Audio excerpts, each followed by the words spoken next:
স্বাস্থ্য সংস্কার কমিটি থেকে পদত্যাগ অধ্যাপক ফয়েজের। দেশের স্বাস্থ্য খাতে সংস্কার বিষয়ক বিশেষজ্ঞ প্যানেলের সভাপতির পদ থেকে পদত্যাগ করেছেন অধ্যাপক ডাক্তার এম এ ফয়েজ। শুক্রবার রাতে অধ্যাপক ডাক্তার ফয়েজ গণমাধ্যমে তার পদত্যাগের বিষয়টি নিশ্চিত করেন।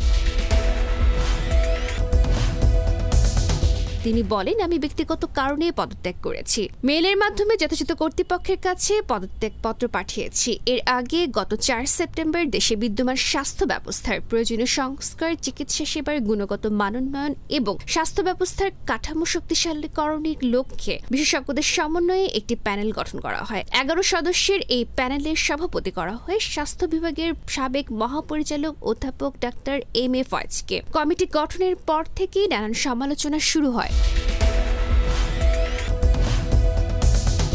ডেস্ক রিপোর্ট, গণমানুষের আওয়াজ।